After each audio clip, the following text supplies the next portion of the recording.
Alhamdulillahi Rabbil Alamin. Wassalatu wassalamu ala asrafil anbiya'i wal mursalin wa ala alihi wa ashabihi ajma'in.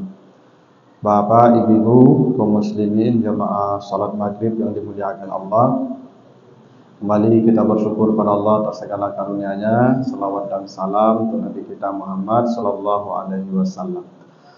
Bapak ibu yang saya muliakan, berhubung dalam suasana tahun baru 1 Muharram, maka malam ini kita akan bahas salah satu ayat yang berbicara tentang hijrah, yaitu surat At-Taubah ayat yang ke-20. Di malam ini kita akan bahas surat At-Taubah, surat yang ke-9, ayat yang ke-20. Kita baca ayatnya.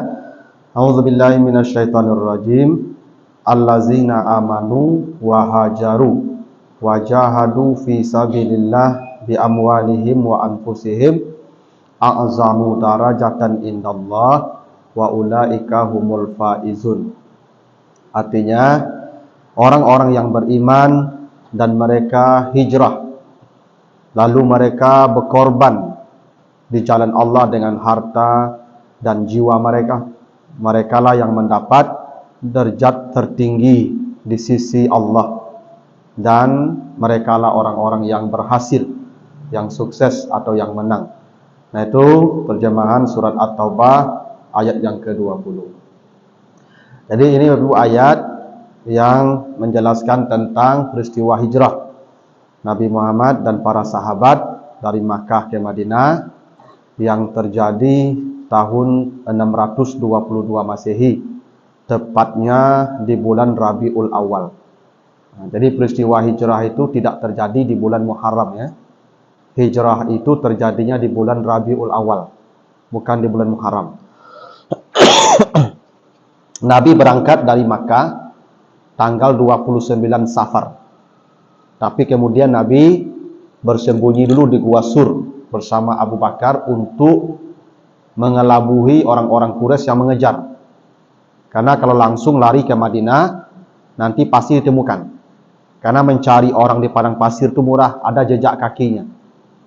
Ibu-bapak kalau jalan di pasir, nampak enggak kakinya berjejak. Nah, kayak begitu itu. Jadi orang di padang pasir itu kalau lari dia gampang menemukannya, karena ada jejak kakinya. Telusuri aja jejak kakinya itu, ketemu nanti. Maka Nabi kemudian bersembunyi 3 hari di Gua Sur. Ya, sehingga orang kafir Quraisy yang menyusul beliau itu kehabisan akal mencari jejak. Tidak ada jejak. Kemana nih jejaknya? Tidak ada. 3 hari mutar-mutar mencari Nabi, tidak ketemu karena jejak tidak ada.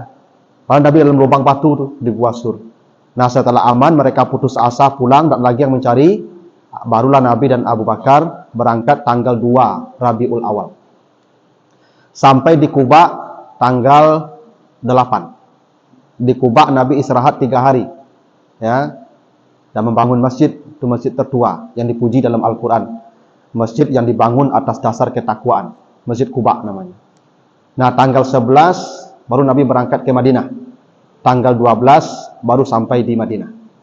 Nah, jadi peristiwa hijrah itu terjadinya di bulan Rabiul Awal, bukan di bulan Muharram. Tapi kenapa kita peringati di bulan Rabiul Awal, di bulan Muharram, tidak di bulan Rabiul Awal seperti yang lain? Karena kalau yang lain misalnya Isra dan Mi'raj, kita peringati di bulan Rajab. Karena memang terjadinya di bulan Rajab. Nuzul Quran kita peringati di bulan Ramadan, karena memang turun di bulan Ramadan. Ya, Maulid Nabi kita peringati di bulan Rabiul Awal, karena memang Nabi lahir di bulan Rabiul Awal. Tapi hijrah terjadi bulan Rabiul Awal, tapi kita peringati di bulan Muharram. Kenapa begitu? Nanti ada alasannya, nanti saya jelaskan di bagian belakang terkait dengan ayat ini. Jadi kata Allah, orang-orang yang beriman lalu mereka hijrah, lalu mereka berkorban, berjuang dengan harta dan jiwa mereka di jalan Allah untuk menegakkan agama Allah. Mereka lah yang berhak dapat derajat yang paling tinggi di sisi Allah, dan mereka lah orang-orang yang berhasil, yang menang, yang sukses. Nah, Bapak Ibu, ketika Allah bicara hijrah, maka ada 3 perkara yang Allah kaitkan dengan hijrah itu. Pertama, kata hijrah dihubungkan dengan iman dan jihad. Jadi kata hijrah itu diapit oleh iman, jihad. Lalu kata hijrah dihubungkan dengan a'zamu darajah, derajat yang paling tinggi di sisi Allah. Dan yang terakhir, hijrah dikaitkan dengan faizun, kesuksesan atau keberhasilan, kemenangan. Nah, kita akan bahas hubungan hijrah dengan perkara-perkara yang disebutkan Allah ini. Apa hubungan hijrah dengan iman, dengan jihad, dengan a'zamu darajah, dan dengan faizun.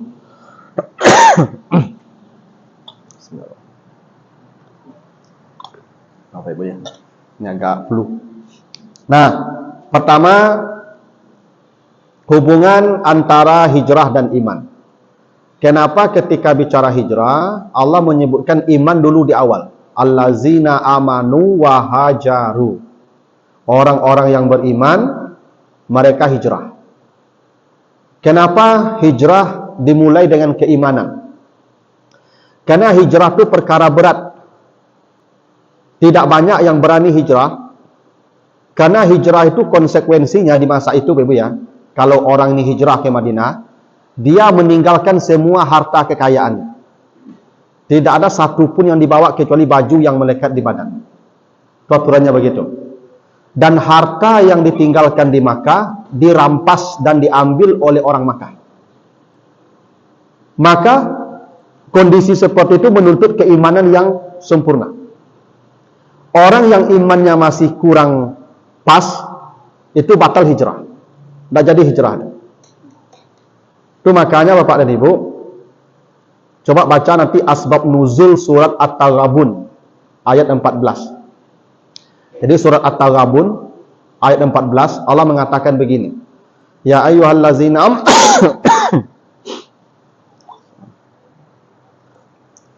Ini kerongkongan agak gatal. Kemarin hari Minggu saya ke Solok Selatan. Janjinya dijemput jam 5 sore. Sudah saya tunggu sampai jam 5 sore. Jam 10 malam baru sampai jemputan. Itu perjalanan Masya Allah. Jam 4 baru sampai. Tidak tidur semalaman. Paginya langsung bicara. Akhirnya beginilah keadaannya. Begitu tuh Pak. Itu ya jihad juga tuh. Perjuangan. Ya. Jadi kata Allah,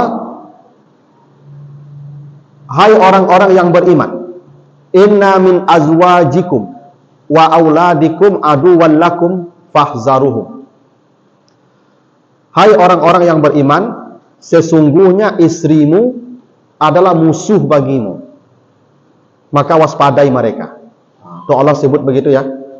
Kata Allah, istrimu adalah musuhmu. Nah, jadi musuh dalam selimut yang sesungguhnya ibu. Ya. Jadi musuh dalam selimut itu bukan orang munafik, tapi ibu. Kenapa ayat ini mengatakan istri itu musuh? Jadi ini tidak berlaku umum Bapak Ibu ya. Ini kasuistis. Dulu asbab nuzulnya ayat itu ya, At-Taghabun 14. Sebagian sahabat setelah hijrah ke Madinah itu ada yang ingin menghukum istri mereka. Jadi ada sahabat yang ingin menghukum istri mereka karena istri mereka ini dulu yang menghalangi mereka hijrah. Jadi ada sebagian sahabat yang batal hijrah gara-gara istri. Itu ceritanya begitu. Sebab tadi kalau hijrah semua harta tinggal. Dan kita pergi ke Madinah tidak ada bawa apa-apa. Dan kita mulai kehidupan di sana entah jadi apa di sana. Maka sebagian yang mapan hidupnya, ekonominya yang mapan, yang sudah kaya, itu istrinya kemudian mencegah. Apa kata istrinya? Dah, mangalo apa hijrah ke Madinah. Awak di Makkah lah kayu, rumah wak rancak, ya, ekonomi wak lamapan, ya, usaha wak lah berkembang biak. Tu kawak tinggal sadonya. Tu apa hijrah ke Madinah negari orang yang awak tak kejadian di situ. Tak usahlah hijrah kata istrinya. Maka sahabat ini sebagian batal hijrah gara-gara istrinya ini. Karena memang sifat ibu-ibu tu sejak dulu tidak siap hidup susah. Dari dulu tu. Ya. Karena ibu-ibu tu kalau mulai kurang belanja, dia tensi naik itu. Jadi kalau turun belanja tensi naik, kalau naik belanja tensi turun. Ah, tu begitulah penyakit ibu-ibu dulu tu. Maka ibu-ibu ini tidak siap menderita di Madinah. Ya. Baru kapai ke hijrah. nanti kekayaan kita tinggal. Akhirnya sahabat ini tidak jadi hijrah karena dicegah istrinya. Apa yang terjadi kemudian? Beberapa tahun setelah Nabi hijrah dan sahabat, mereka ikut hijrah juga pada akhirnya, tapi setelah beberapa tahun berlalu. Setelah sampai di Madinah, mereka mendapati sahabat yang hijrah duluan itu ilmunya sudah mapan. Pengetahuan agamanya sudah mantap karena mereka sudah banyak belajar dengan Nabi. Ketika di Makkah, jangankan belajar dengan Nabi, menemui Nabi pun tidak bisa. Karena kalau ketahuan bertemu Nabi Muhammad bisa dibunuh oleh orang kafir Quraisy. Makanya dalam sejarah, Nabi itu kalau turun wahyu itu menyampaikannya ke sahabat di Makkah itu jam 1 malam di rumah Arkam bin Abil Arkam. Ya, jadi sahabat itu berkumpul di rumah sahabat di pojok kota Makkah. Nama sahabat itu Arkam bin Abil Arkam. Itu jam 1 malam mereka kumpul di sana, baru Nabi membacakan Al-Quran. Karena Al-Quran kan tidak dibukukan seperti sekarang. Al-Quran itu hanya ada di hati Nabi saja. Sahabat kalau ingin mengetahui Al-Quran, temui Nabi. Cara menemui Nabi kok tengah malam di rumah Arkam jam 1. Itu payahnya beragama di masa itu. Ya. Saya nak tahu nih, kalau Bapak Ibu kita adakan ceramah di Masjid Al-Fisari ini jam 1 malam. Baik katiboy Pak Ibu enggak tuh? Jam 1 malam kajian. Saya yakin tidak datang tuh. Paling kalau katiboy mungkin pengurus saja. Itu pun tidak pengurus lah, aku nak pengurus kalau tibur tuh. Ya. Jadi di Makkah tuh tidak banyak waktu belajar dengan Nabi. Hingga pengetahuannya tidak banyak. Di samping wahyu belum utuh turunnya. Begitu mereka sampai di Madinah, mereka sudah leluasa belajar dengan Nabi. Mereka bebas bertemu Nabi, belajar dengan Nabi, bebas. Dan mereka sudah banyak ilmunya. Sahabat yang dulu tidak jadi hijrah, yang terlambat hijrah, karena dicegah istrinya, merasa rugi, menyesal kenapa saya dulu tidak jadi hijrah. Maka istri mereka akan mereka hukum. Maka turun ayat itu. At-Taghabun 14. In ta'fu wa tasfahu wa taghfiru fa innallaha ghafurur rahim. Jangan hukum istrimu, kata Allah. Maafkan mereka dan berbuat baiklah kepada mereka. Nah, itu perintah Allah begitu. Jadi kalau salah istri itu, ya jadi kalau istri itu salah, kata Allah, jangan hukum mereka. Tapi maafkan mereka dan berbuat baiklah kepada mereka. Dah indah ajaran Islam ni, Bu ya. Indah. Jadi kalau ibu-ibu kau salah, jangan disalahan. Kalau salah ibu kau, ya tambah saya belanjonya taruh. Ya, salahnya ya beli HP baru. Ya, salahnya beli baju baru. Pokoknya salah kerja ibu kau dapat hadiah taruh. Salah dapat hadiah. Nah, begitulah perintah Al-Qur'an ya. Ini istrinya salah nih. Kata Allah, jangan hukum. Maafkan dan berbuat baik kepada mereka. Taghfiru itu artinya tutuplah kesalahan mereka dengan kebaikan. Itu taghfiru artinya. Nah, memang ibu-ibu itu begitu cara menghadapinya. Karena ibu-ibu kalau salah, tidak mau disalahan. Tidak mau. Sajak Siti Hawa perang ibu-ibu itu situ. Sampai hari kiamat. Jadi kalau salah kerja ibu tu, jadi sapunya, Bu salah kerja ibu, maka kecilnya salah panjang saya dan mas. Nah itu memang begitu tuh. Makanya perintah Allah maafkan dan berbuat baik. Jadi kenapa sahabat itu jadi hijrah? Keimanan. Imannya belum pas.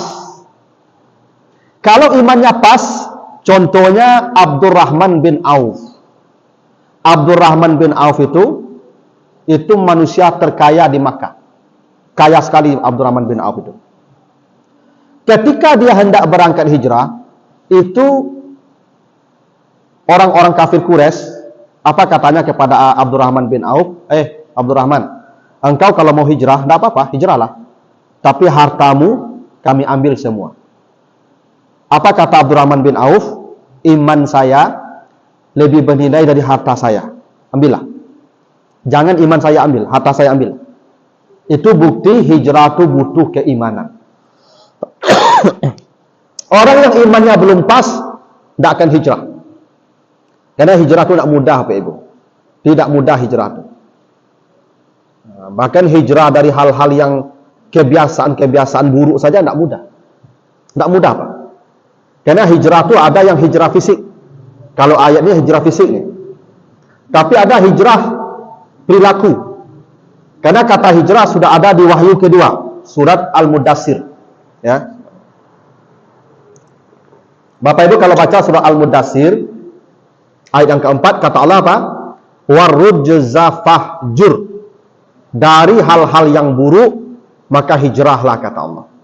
Nah, jadi kata hijrah ini sudah ada di wahyu kedua, surat Al-Mudassir. Karena hijrah itu meninggalkan sesuatu yang tidak baik, menuju sesuatu yang lebih baik. Dan itu tidak mudah.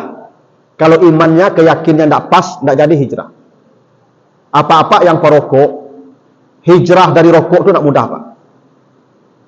Banyak apa-apa aku lah hijrah, lah berhenti merokok, ulang balik.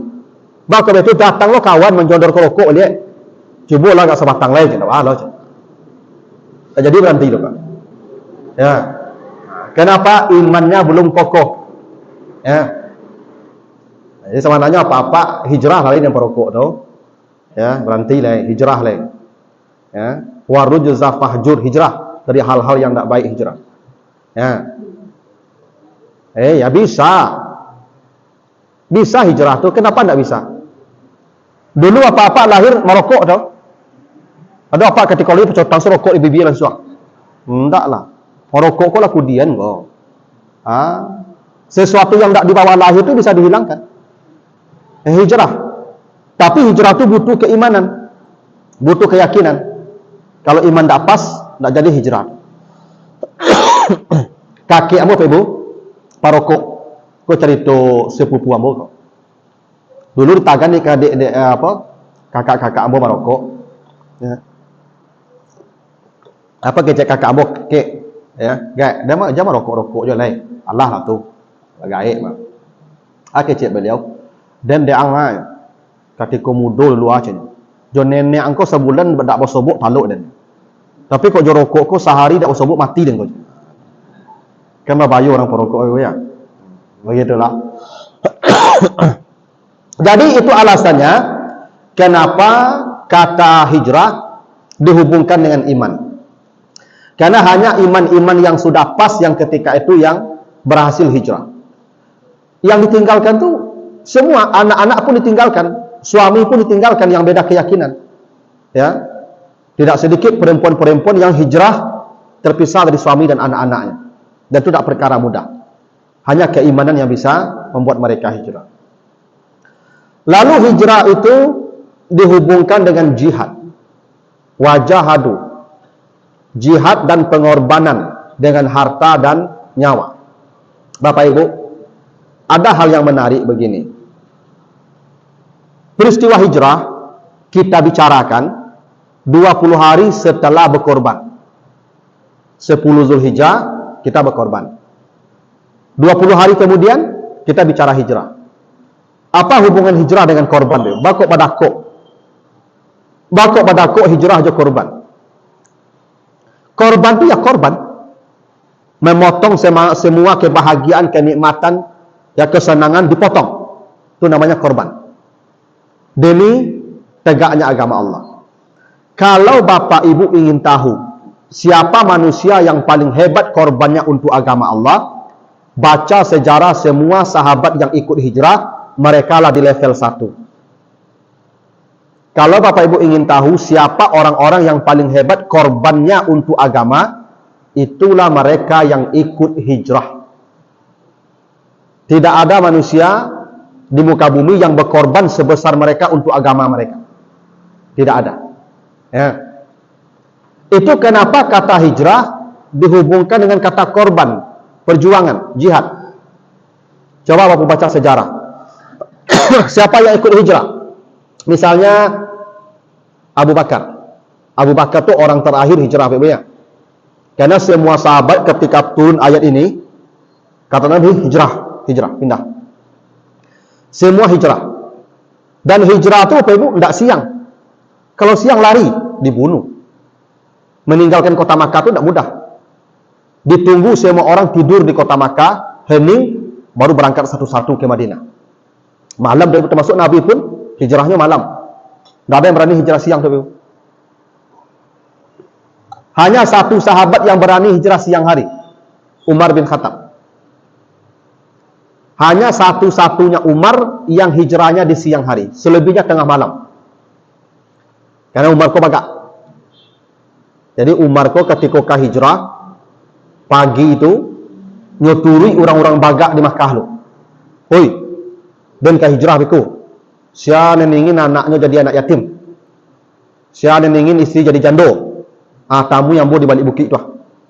Ditunggu sampai sore di Umar, ibu, ndak siku memang cogok lah, ibu. Ya. Umar ko bagak apa ibu? Ya, tapi pernah mau cerita enggak? Umar ko saking bagaknya apa ibu? Kalau lalu Umar ko di jalan tu setan menapi. Ya. Saking bagaknya Umar ko, Pak. Lalu Umar ko di jalan tu setan menapi lewat tu. Nak taluk berpapasan je Umar. Tu Umar tu begitu tu. Tapi hebatnya lain, Umar ko kalau jalan setan takut je nyo. Tapi kalau di rumah istrinya berang-berang ngantuk. Itu Umar tu. Jadi setan takut je Umar, tapi Umar takut je istrinya. Tak hebat ibu-ibu nama tu. Nak. Ya lebih hebat lah. Ya, lebih hebat lah. Itu makanya kata Nabi, kalau laki-laki salat, ya laki-laki salat lewat dua yang hitam. Anjing, dua yang hitam. Lewat dua hal. Satu anjing hitam, dua perempuan. Maka ulangi salatnya. Itu hadis sahih itu. Ya. Kalau salat laki-laki itu lewat anjing hitam, lewat perempuan, ulangi salatnya. Iya, begitu. Ya. Ibu jangan salah paham nak. Bunyi hadisnya begitu. Sahabat bertanya Rasulullah, kalau anjing hitam lewat, bakok batal, bakok diulang salat. Kata Nabi, zakat syaitan. Itu lewat tu setan tu. Jadi kalau anjing hitam lewat tu setan. Ya.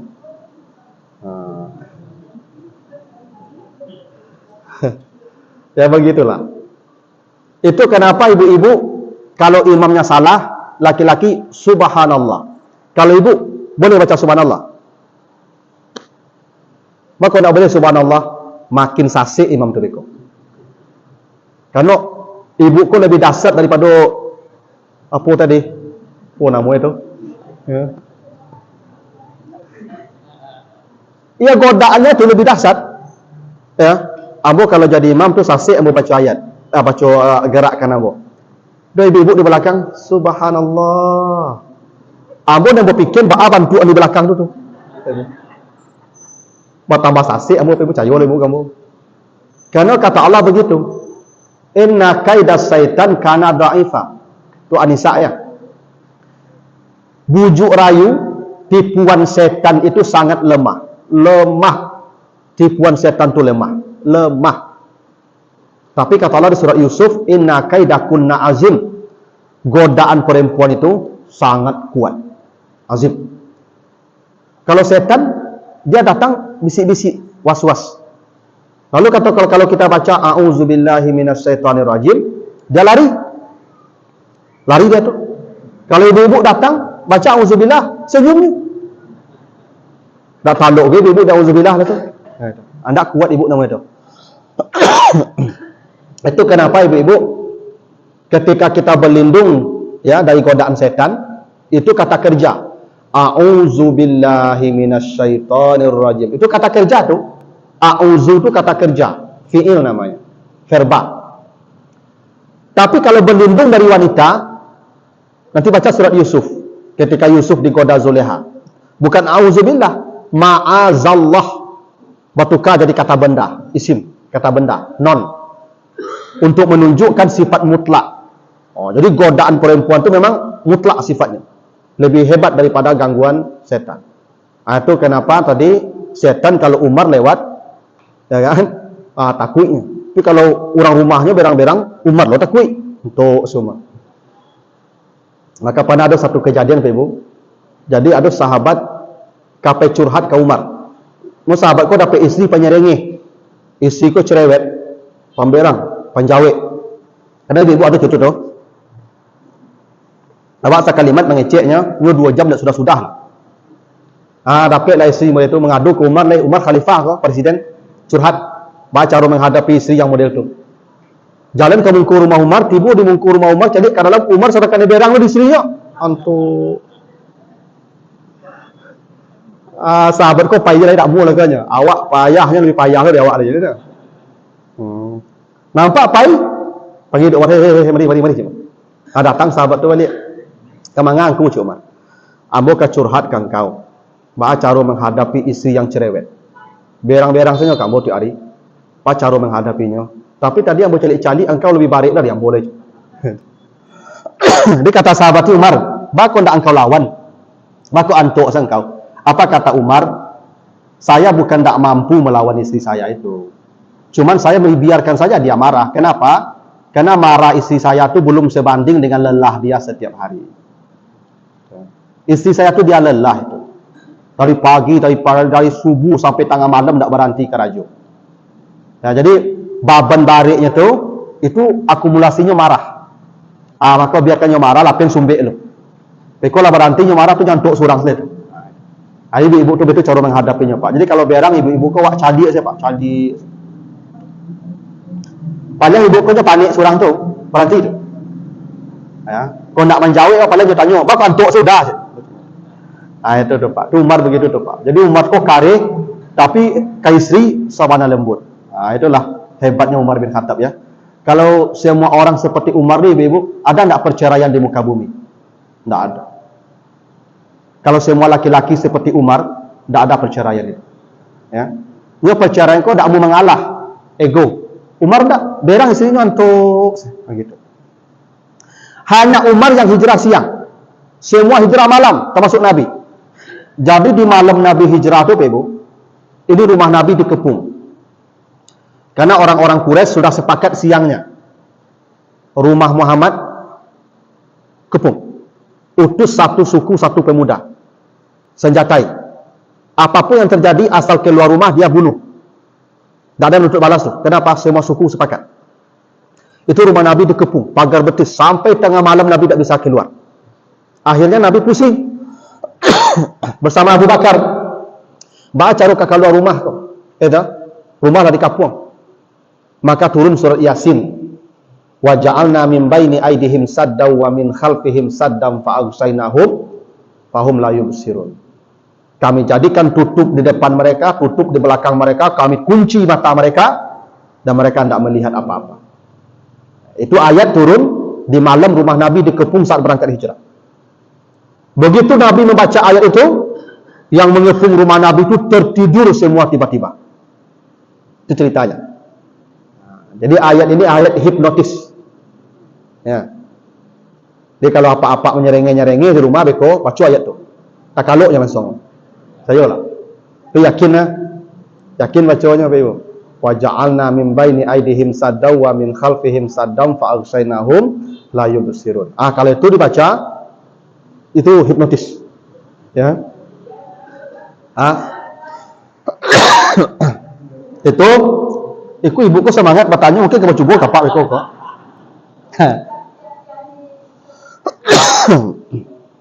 Sebentar, saya pastikan ayatnya ya. Biar ibu-ibu amalkanlah. Nah, surat Yasin ya, ayat yang ke-9. Yasin 9 ya. Nah, tapi ibu dah boleh cuba-cuba dah ya. Yakin ya? Beku apa nyereng-nyerengi dah setengah jam berangnya Pak kan? Cuba baca yang kecil Ustaz tadi dulu ya. Tadi baca wa ja'alna min baini aydihim saddaw wa min khalfihim saddam fa aghshaynahum la yubsirun. Bertambah berang ni ibu. Kecil tak mangkui kira lah, bukan tak mangkui. Ibu dah yakin lah. Ini yakin ibu ya. Begitu. Nah, jadi malam Nabi berangkat itu Masya Allah ibu ya, tengah malam itu jalan di padang pasir tanpa penerang. Dalam gelap jalan bersama Abu Bakar. Sampai di Gua Sur itu tengah malam. Ya, sampai di Gua Sur. Sampai di Gua Sur Kata Abu Bakar, ya Rasulullah, tunggu sebentar di luar. Abu Bakar masuk. Ini gelap nih Bapak Ibu. Bayangkan lubang tanah. Lubang tanah, bukan kamar hotel. Lubang tanah. Itu dirasuk-rasuk tengah malam, lubang tu sadonya. Subik-subik lubang tu barasuk. Kok ada binatang babisuk. Namanya lubang batu lah, lubang tanah lah. Sarang binatang. Barasuk tu. Aman dah, aman dah, aman dah, aman dah. Kau basobok lubang tutik, ada sobok lubang tutik. Barasuk satiuk subik gua tu. Tak basenter itu Ibu, bakalam-kalam barasuk-rasuk. Kau ada lah ulah gadang malam tu Abu Bakar mati langsung. Itu yang mengorbankan nyawa tadi namanya. Mereka berkorban dengan nyawanya untuk hijrah tadi. Setelah aman, masuklah Rasul. Masuk. Ini dalam lubang Ibu ya, tak di kamar lah Pak. Menyalik saya berdua dalam lubang tu Pak, bersampik-sampik. Nabi Muhammad karena lelah tertidur tersandar di badan Abu Bakar. Tidur. Nabi lihat Abu Bakar lihat tidur Nabi kok lelap. Karena latih mungkin di perjalanan, apalagi dari pagi dari kepung tadi rumah tu. Itu Abu Bakar saat duduk itu mata mengantuk tapi tak mau tidur. Karena tak berani tidur, nanti celaka Nabi. Nampak lubang ditutup saja pakai tangan. Dan ternyata lubang tu berisi Ibu. Entah apa binatangnya lah nyosangik Abu Bakar, tapi Abu Bakar diam saja menahan. Miciang tahan sakit tapi imatonya. Titik ke pipi Nabi. Jago Nabi. Dikira Nabi, Abu Bakar menangi. Abu Bakar menangi engkau. Hendak Rasulullah. Tu bakal titik imatu engkau. Ambo menahan sakit. Ada yang menggigit tangan ambo. Kata Nabi, didoakan Nabi dan sehat. Lalu Nabi bertanya Abu Bakar, kenapa tak kau bangunkan saya? Kata Abu Bakar, saya lihat tidurmu lelap ya Rasulullah. Saya tidak ingin mengganggu tidurmu. Itu hebatnya Abu Bakar. Cintanya Abu Bakar itu. Jangankan Nabi sakit, tidur Nabi pun tak akan dia ganggu. Biar dia menahan sakit daripada mengganggu tidur Nabi. Dah hebat tu. Ya. Ibu kalau sayang kapak nak? Hah? Kok kontok sih bukan? Baik. Aiku apa kuah? Sadang lalu bakaru ah. Ibu di kamar kuah. Masuk ulah gadang. Ayo ibu lakukan. Ayo ibu lakukan. Ha? Oh, syukur-syukur ibu le menjaga dapat. Ibu lari sini apa digulung ulah sama surang. Ibu kalau cinta kapak urus ulah tu surang. Itu cinta ibu kapak. Abu Bakar tu. Itu malam tu tak mudah hijrah. Tak mudah. Nah, Abu Bakar tu Ibu, di malam hijrah tu semua tabungannya, dinarnya diangkut. Padahal anaknya tinggal, Asma tinggal, Aisyah tinggal, ya, Muhammad bin Abi Bakar tinggal, bapaknya pun tinggal. Karena bapaknya Abu Quhafa itu sudah tua, buta lagi, tinggal. Ya. Tapi hartanya, emasnya dibawa semua. Kenapa? Dia tidak ingin Nabi terlunta-lunta di Madinah. Dibawa. Istri anaknya tidak apa-apa, tinggal lah. Sampai di Madinah, apa kata Nabi? Kita bangun masjid. Kita bangun masjid. Di mana kita bangun masjid? Kan ini bukan negeri kita. Kata Nabi, lepaskan onta saya. Di mana onta saya tidur, disitulah kita bangun masjid. Lepas onta Nabi, tidurlah onta Nabi di tanah milik anak yatim dari suku Bani Najjar namanya. Ditanya ke walinya, mau dijual tak tanah ini? Mau. Berapa mau dijual? Kata wali anak itu, 3.000 dinar. 3.000 dinar siapa yang mau bayar? Sahabat berangkat ke Madinah bawa baju saja. Untung Abu Bakar bawa uang tu, cash dinar tadi. 3.000 dinar cash dibayar Abu Bakar sendiri. Tanah Masjid Nabawi itu sendiri. Berapa 3.000 dinar tu Ibu? 1 dinar 10 dirham. Jadi 1 dinar tu 10 dirham. 1 dirham sekilo daging. Nah, kali-kali tu. Jadi kalau daging 100.000 sekilo, berarti kalau 10 dirham berarti 1 juta. Kalau kali 3.000 berarti 3 miliar. Jadi tanah Masjid Nabawi itu Abu Bakar sendiri 3 miliar waktu itu. Itu makanya kata Nabi, nanti orang dipanggil namanya dari pintu sorga yang beragam. Ada pintu 1, pintu 2, pintu 3, pintu 4 dan seterusnya. Tapi ada manusia yang namanya dipanggil dari semua pintu sorga. Ada orang yang namanya dipanggil dari semua pintu sorga. Sahabat bertanya, siapa mereka ya Rasulullah? Nabi tunjuk langsung. Nih, kayak Abu Bakar. Nih. Jadi Abu Bakar tuh kelak dia masuk surga, dari semua pintu surga memanggil dia. Apa amal Abu Bakar? Apa amalnya? Bapak Ibu hitung saja. Berapa banyak orang yang salat di Masjid Nabawi sejak masa Nabi sampai hari kiamat, itu semua amal Abu Bakar. Kenapa? Tanah Masjid Nabi itu dia yang punya. Sendiri dia beli.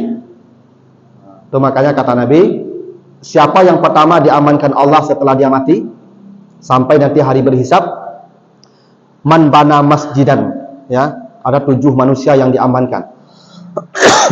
Di antara yang 7 itu kata Nabi, man bana masjidan, siapa yang membangun masjid, walau kamaf hasi kitatin libaidiha, walaupun sebesar sarang burung dia bangun masjid. Jadi Bapak Ibu yang membangun masjid itu yang pertama diamankan tuh, dan namanya dipanggil dari semua pintu surga. Ya, kayak Pak yang bangun masjid Al Hakim tuh, nah, itu nama beliau dipanggil dari semua pintu surga nanti. Ya, atau siapa lagi itu, yang Pak Erman Nawas, nah, itu yang di UPI. Atau yang mujahidin, ke surang-surang bangun tuh, ya, atau di Baitur Rahmah. Nah, jadi kalau gak balabi piti Bapak Ibu, bangunlah musalah atau masjid di kampung. Itu kok risiko lang lah panjang masjid di kampung bangun. Ya, kalau ndak buat masjid musalah di tepi-tepi jalan sampai orang singgah. Abu pergi ke Solo, Bapak Ibu, pulang kampung. Di atas Sitinjau tuh, lewat Sitinjau panorama, lewat lah masuk ke Lubuk Lasi itu. Itu ada masjid sebelah kiri itu. Ya, masjid baru. Masjid A nama tu. Nama induk ya, nama maknya, TG-nya nama masjid. Ah, tu apa yang membangun masjid itu, bara banyak orang lewat-lewat singgah salat, ya buang air di situ. Itu bara bahalo itu Ibu. Ya, makanya orang yang bangun masjid itu kata Nabi, namanya akan dipanggil dari semua pintu surga. Itu hebatnya tuh, yang bangun masjid.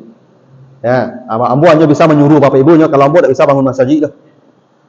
Kalau ambo bangun masjid, peletakkan batu pertama langsung batu terakhir, agak-agaknya. Ya. Bapak Ibu yang pengusaha lah, yang lera sakinya banyak, bangunlah masjid. Kalau tidak masjid, minimal musala. Ya, kalau bisa ditampik-tampik yang memang tuh ya area-area persinggahan. Itu bangunlah di situ. Manfaatnya besar. Nah, itu Abu Bakar begitu. Jadi semua sahabat yang hijrah itu kata Allah mengorbankan harta dan nyawanya demi berjuang di jalan Allah. Itu kenapa mereka dijanjikan Allah a'zamu darajah, derajat yang paling tinggi di sisi Allah. Begini, Bapak Ibu ada pertanyaan dulu sampai sini? Enggak ya?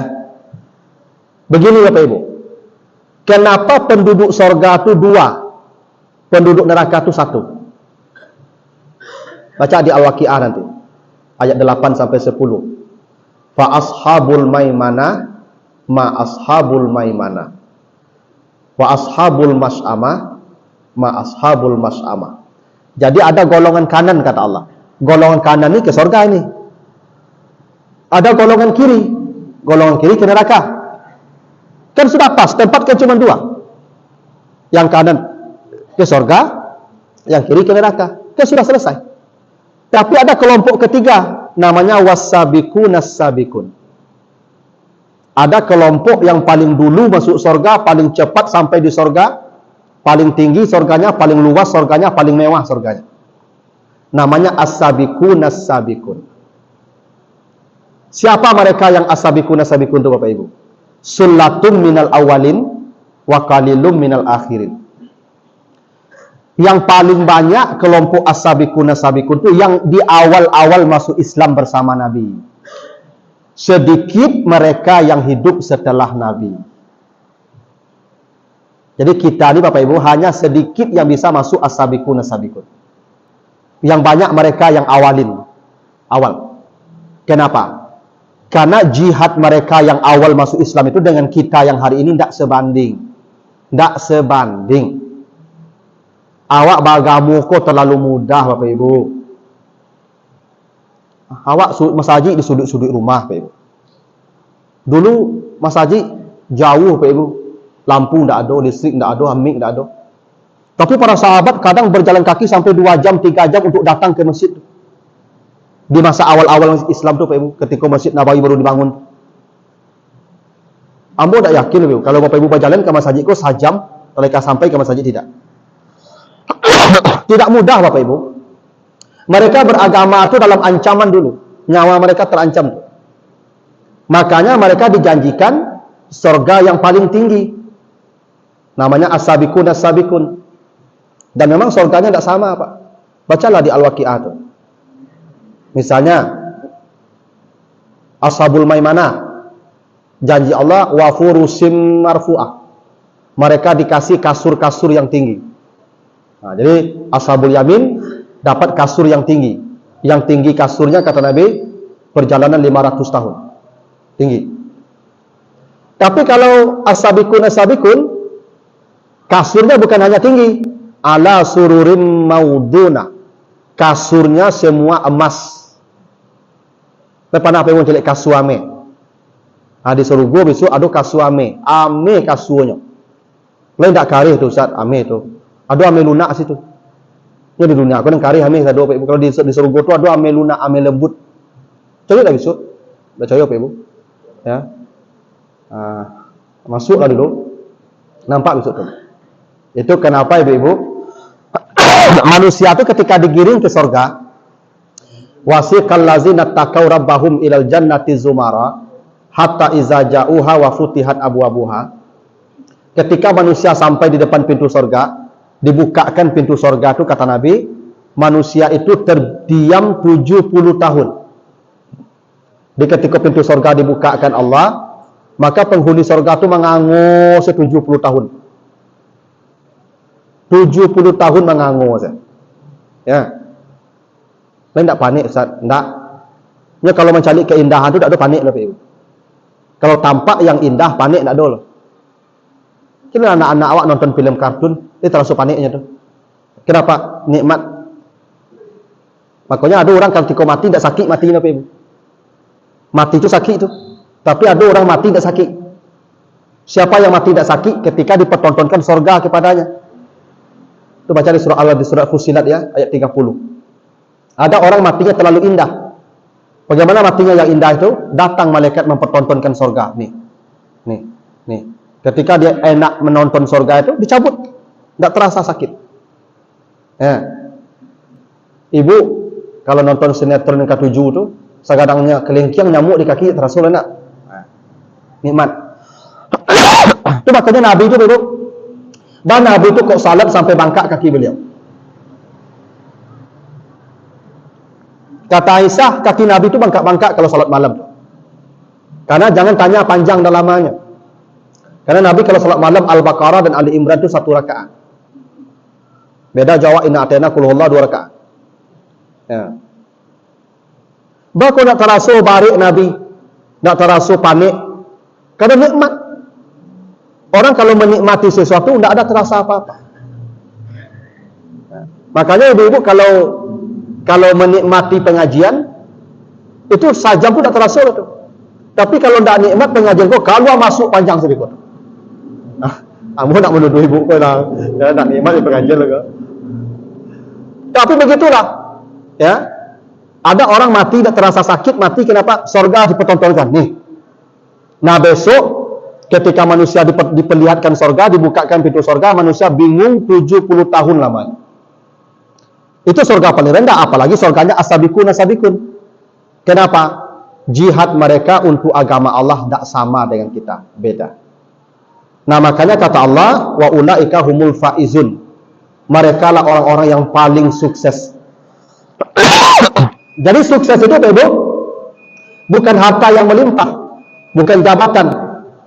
Kalau dia bisa masuk kelompok as-sabiqun as-sabiqun bersama orang-orang yang hijrah ini, mereka lah orang-orang yang sukses. Nah ini juga menjadi isyarat hijrah itulah yang menjadi tonggak kesuksesan Islam. Itu kenapa Umar dan sahabat bersepakat menjadikan hijrah sebagai tonggak penanggalan Islam. Karena keberhasilan Islam itu kena hijrah. Kalau tidak hijrah, Islam sudah punah. Untuk ada hijrah. Dan ini juga memberi isyarat orang kalau ingin sukses hijrah. Yang tidak mau hijrah tidak akan sukses. Sayalah. Hukum alam begitu. Padi dia akan berbuah kalau dipindahkan dari tempat persemaiannya, hijrah. Kalau dibiarkan di tempat persemaian, padi tidak akan berbuah. Hukum alamnya begitu. Hijrah, pindahkan. Anak panah kalau dibusurnya, orang tidak akan takut. Tapi tarik, lepas. Orang lari itu. Kenapa? Dia hijrah. Kayu kalau di hutan, kayu jati, ya kayu biasa, kayu bakar. Tapi dipindahkan ke Jepara, digergaji, dikatam, ditokok. Jadi meja. Di depan. Kenapa? Hijrah. Jadi kesuksesan itu kena hijrah. Pasti itu. Ambo kalau tidak hijrah itu, ibu, kok di kampungnya, ambo dari ketek sampai kini, kok. Dua kemungkinan ambo. Kalau tidak ke sawah, ambo, tukang kubalu kabau ambo. Ambo dari ketek, boleh kubalu kabau, suruh apa ambo. Untung apa ambo menyuruh ambo hijrah, payang siko cepat ambo. Pai.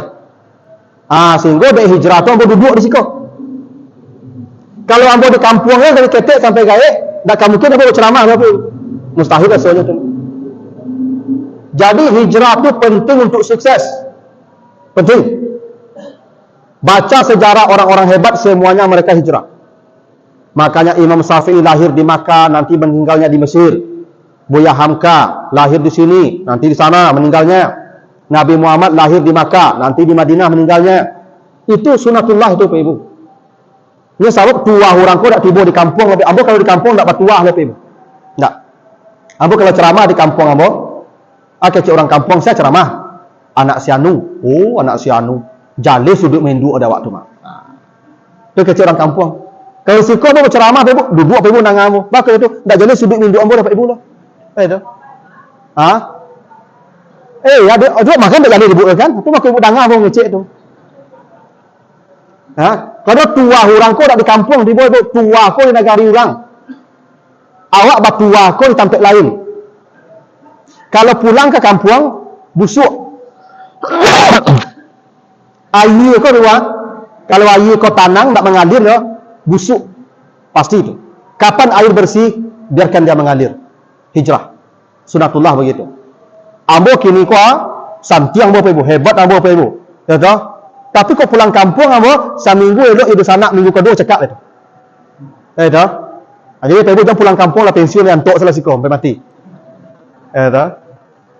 Nabi lah sukses, lah ditaklukkan kota Makkah tahun 8, tak pulang ke Makkah, tetap di Madinah sampai mati itu. Tak pulang Nabi ke Makkah. Karena begitulah tuah kita.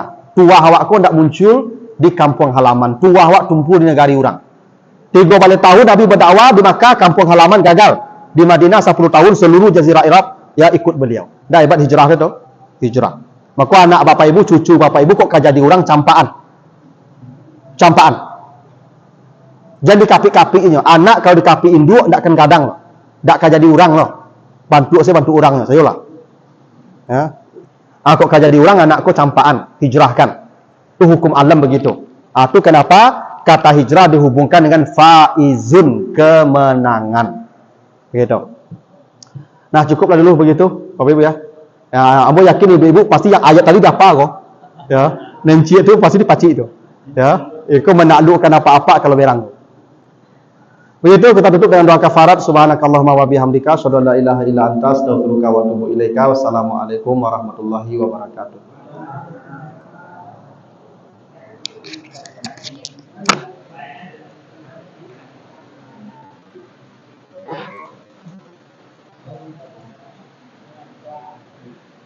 Yeah.